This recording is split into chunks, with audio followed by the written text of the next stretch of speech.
एक ऐसा सच है जिसके साथ मैं आज भी जी रहा हूं। बात तब की है जब मैं 14 साल का था। हम बीकानेर के पास के एक गांव में रहते थे। मेरे 4 भाई थे और मैं तीसरा भाई था। तब राजस्थान के उन इलाकों में चाइल्ड मैरिज आम बात थी। मेरे सारे भाइयों की 13 साल में शादी हो गई थी। जब मैं 14 का हुआ तो मेरे पिताजी ने पड़ोस गांव के अपने दोस्त की बेटी बिनती से मेरी शादी करवा दी। बिनती और मैं बचपन से एक दूसरे को जानते थे। वो मुझे काफी पसंद करती थी।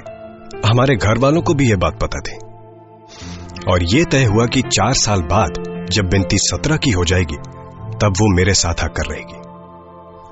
पर शादी के 1 साल बाद ही एक एक्सीडेंट में बिनती की मौत हो गई। उस समय इस बात से मैं काफी टूट गया था, पर वक्त के साथ वो घाव भी भर गया और बिनती सिर्फ मेरी यादों में रह गई। फिर जब मैं 24 का हुआ तो मैंने अपनी कॉलेज की दोस्त नेहा से शादी कर ली और हम बीकानेर रहने आ गए। पर मुझे नहीं पता था कि मैं जिन चीजों को भूल चुका था वो मुझे नहीं भूल पाई थी। तुमने इतनी दूर शहर से घर क्यों लिया? तुम तो चले जाओगे काम पर और मैं अकेले पता नहीं क्या करूंगी। बस आधे घंटे और। तुम एक बार घर तो देखो, बहुत अच्छा है, शहर से दूर और शांत। वो देखो बस पहुंच ही गए। नेहा पता नहीं क्यों पर इस नए घर को लेके थोड़ा परेशान थी।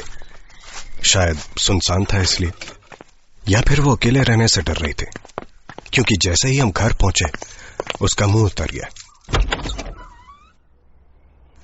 हाँ? शंकर, ये तो... अरे देख के नेहा, ये घर काफी टाइम से बंद था। पर अंदर से तो साफ है। फिर कोई खिड़की शायद खुली रह गई होगी। तुम परेशान क्यों हो रही हो? पर घर अच्छा है ना? नेहा को किसी तरह मैंने घर पे रहने के लिए मना लिया। हम घर में आए ही थे कि 1 घंटे बाद एक 13-14 साल की लड़की घर पे आई। मैं उस वक्त ऊपर के कमरे में था। मैंने उसका चेहरा नहीं देखा। 1 मिनट, आती हूँ। कौन हो तुम? वो दीदी, मैं इधर ही रहती हूँ। वो आप लोगों को आते देखा तो पूछने आ गई। आपको घर में साफ सफाई करने के लिए कोई चाहिए? हाँ ठीक है। नाम क्या है तुम्हारा? जी, सुनीता। तुम यहीं पास में रहती हो? जी। कौन है नेहा? कोई नहीं, एक लड़की है। बाई का काम पूछने आई है।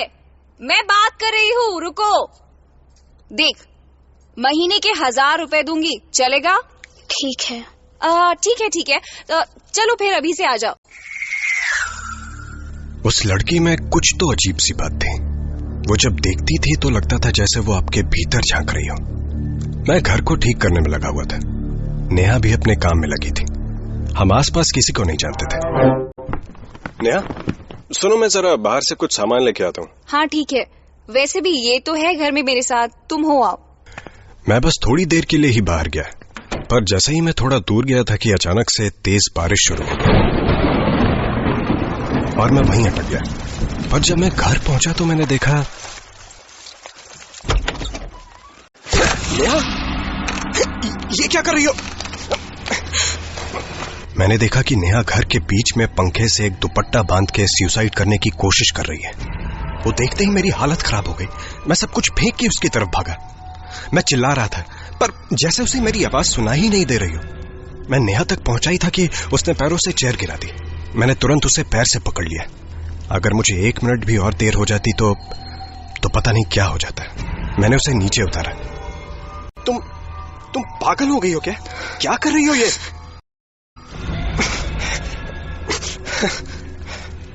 वो कुछ बोल ही नहीं रही थी, जैसे किसी ने उसे हिप्नोटाइज कर दिया हो। उसका पूरा शरीर जल रहा था। नेहा, बोलो। वो बुला रही है। उसने बोला है कि वो... कौन बुला रही है? किसने क्या बोला? और वो नौकरानी कहाँ गई? उसने तुम बोला झूठ। नेहा उसके बाद बेहोश हो गई। मैंने तुरंत उसके मुंह पे पानी डाला तो वो ऐसे उठी जैसे न जाने कब से सो रही हो।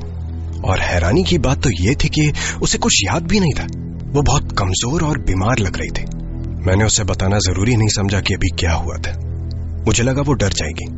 हमें कुछ समझ नहीं आ रहा था कि ये सब क्यों हो रहा है और कौन कर रहा है। उसी रात की बात है। नेहा ऊपर आराम कर रही थी। अचानक से लाइट चली गई और तेज बारिश हो रही थी। मैं नीचे कैंडल लेने गया। शंकर, हाँ रुको, कैंडल ही खोज रहा हूँ। ये पता नहीं लाइट कैसे चली गई। शंकर रुको, मैं भी नीचे आ रही हूँ। नहीं तुम वहीं रुको, मिल गई, 1 सेकंड बस। मैं कैंडल खोज रहा था पर मिल नहीं रही थी और आसपास से अजीब सी आवाजें आ रही थी, जैसे दूर कोई रो रहा हो, पर फिर भी उसके रोने की आवाज साफ आ रही थी। मुझे किसी के चलने की आहट लगी। मैंने कैंडल जलाई और मुझे लगा कि शायद नेहा नीचे आ गई है। रोने की आवाजें तेज हो रही थी। अब थोड़ा थोड़ा डर मुझे भी लग रहा था कि अचानक मुझे दूर किसी के खड़े होने की परछाई दिखी। मुझे लगा शायद नेहा है।